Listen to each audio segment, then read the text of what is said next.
Good evening and welcome to Tucker Carlson Tonight. Joe Biden wants you to know that he has suddenly, a year and a half in, developed a mild curiosity about where this pandemic came from.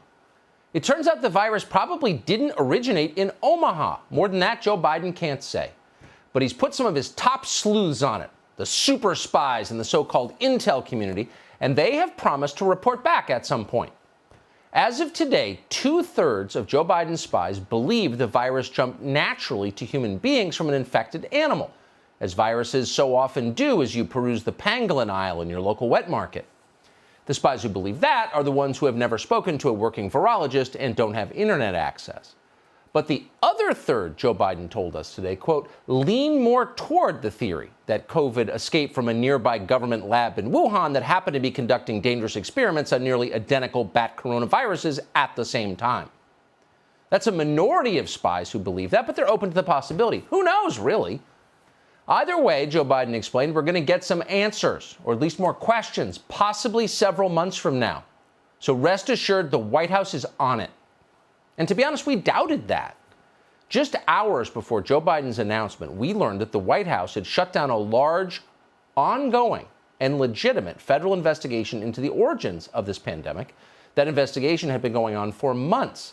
It was being conducted by the State Department's Bureau of Arms Control Verification and Compliance. That's the bureau responsible for ensuring that countries like China are not stockpiling deadly illegal bioweapons, such as, for example, obscure bat coronaviruses that have been manipulated in labs by military scientists to make them more transmissible in, say, New York City. So why did the White House shut down that ongoing investigation?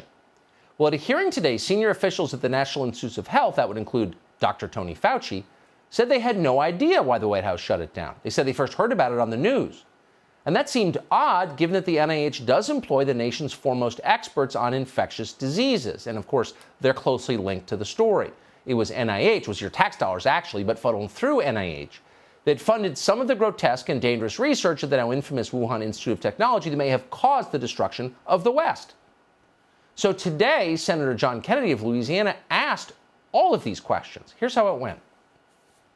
Why did you guys spike, not guys and ladies, why did y'all spike the prior administration's investigation into the origins of the coronavirus and whether it could have come out of the Wuhan lab? Sir, we did not spike anything in the prior administration. I'm not sure what you mean by spike, but we have no influence. The State Department spiked the prior administration's study. But that has nothing to do with the National Institutes of Health. So they didn't consult with y'all? They did not. Did they consult with you, Dr. Collins? I read about it in the press this morning. Doc? No. They just spiked it without talking to their experts?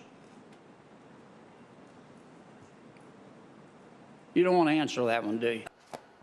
Nope, they definitely didn't want to answer. So we still don't know why the White House ended a months-long investigation into the central question of the moment. We also don't know what that investigation found before it was closed. We do have some ideas about that, though. A fact sheet released by the State Department in the closing days of the last administration, written by some of the same people who were doing the investigation that the Biden administration shut down, told us that several researchers at the Wuhan Institute of Virology became seriously ill in the fall of 2019. They had, quote, symptoms consistent with both COVID-19 and common seasonal illness. 3 of them went to the hospital. Now, that came out in January. The American media caught up this week. The intel community confirmed it. In a statement to Fox News today, the State Department contractor that led that now defunct probe, a man called David Asher, reiterated that based on that investigation's findings so far, quote, there is probable cause for deep suspicion that the virus escaped from the lab in Wuhan and the Chinese government lied about it. So why don't we know more? Well, according to that same David Asher, powerful forces in the State Department did not want to know more. They didn't want to continue asking questions. They didn't like the investigation. Whose side are they on, you wonder?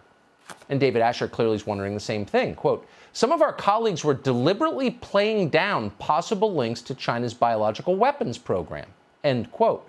Now, why would they be doing that? Again, whose side are they on?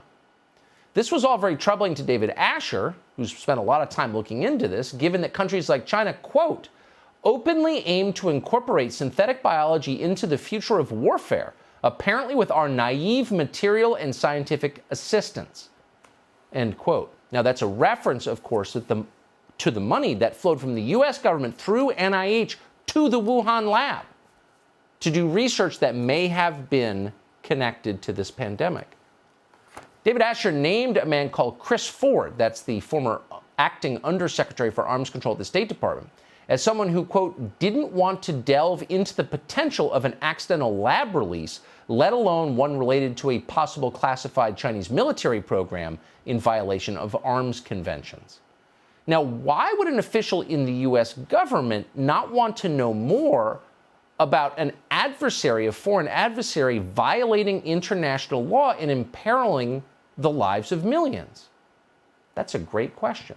Now, Ford himself responded to Fox News, and he said he had, quote, procedural and structural concerns about the probe, including that he was kept out of the loop until December. But he emphasized, quote, the lab origin theory is very possible, and China must be held to account. There are all sorts of reasons to worry about possible lab origins, and it's critical to get to the bottom of it. So that's Chris Ford's position now. We hope it always has been. It should be the position of everyone in the U.S. government. Suddenly, it's the position of the U.S. media. Virtually every news organization in the country has spent the last week frantically updating its lies about this story. They've told you for more than a year it was a conspiracy theory. Now they're pretending they never said that. Even Tony Fauci has had to revise his views on this. He dismissed it out of hand. He and Francis Collins at the NIH, who called it outrageous to ask questions about it. Now, a new Tony Fauci. Just a few hours ago, Fauci admitted that he really has no idea what kind of research was going on at the Wuhan Institute of Virology, but we probably should look into it. How do you know they didn't lie to you and use the money for gain-of-function research anyway? Well, we've seen the results of the experiments that were done and that were published, and that the viruses that they studied are on public databases now. So none of that was gain of function. So How do you know they didn't do the research and not put it on their website? there's no way of guaranteeing that. So Fauci, with a straight face, just said, we can be certain that no U.S. tax dollars went to gain-of-function experiments because the Chinese didn't write about it on the internet. That's how we know, with a straight face. And when pressed just a little bit by one of the very few senators who's not brain dead, Fauci admitted actually, no, he has no idea really what U.S. tax dollars went to, which experiments they funded at the Wuhan Institute of Virology. Either way, this is a total revision of Anthony Fauci's position on the subject. It was just a few days ago that he was incensed, he was outraged, morally appalled by the suggestion that he had funded gain-of-function experiments in China. Now he's conceding, yeah, it's totally possible. But of course, he has always known that it was totally possible. The grant that Tony Fauci approved for research at the Wuhan lab explicitly permits gain-of-function experiments. In 2014, Tony Fauci's NIAID approved a grant for a project called Understanding the Risk of Bat Coronavirus Emergence. That project would be run by a group called EcoHealth Alliance, overseen by a man called Peter Daszak. If that name sounds familiar, that's the same Peter Daszak who spent the last year telling the world at high volume there's no chance this virus escaped from the lab, and then was appointed by the World Health Organization to investigate the origins of COVID and declared the Wuhan lab blameless. What a scam. But the grant from Fauci's NIAID states that it will fund Peter Daszak to, quote, test predictions of coronavirus interspecies transmission, predictive models of host range, i.e. emergence potential, and will be tested experimentally using reverse genetics, pseudovirus, and receptor binding assays and virus infection experiments across a range of cell cultures from different species and humanized mice. Oh, so actually that's quite a broad range. Run that by any scientist and they will tell you a lot fits under that description. But specifically, what did those virus infection experiments with bat coronaviruses consist of precisely? Well, we don't know. We have some idea. Seems like maybe the results are all around us. The White House wants you to calm down. They want you to know the intelligence community and no one else will have to answer these questions at some point in the next few months. And if you can't trust them, who can you trust? You don't need a real investigation. You can take their word for it. Hey, Sean Hannity here. Hey, click here to subscribe to Fox News YouTube page and catch our hottest interviews and most compelling analysis. You will not get it anywhere else.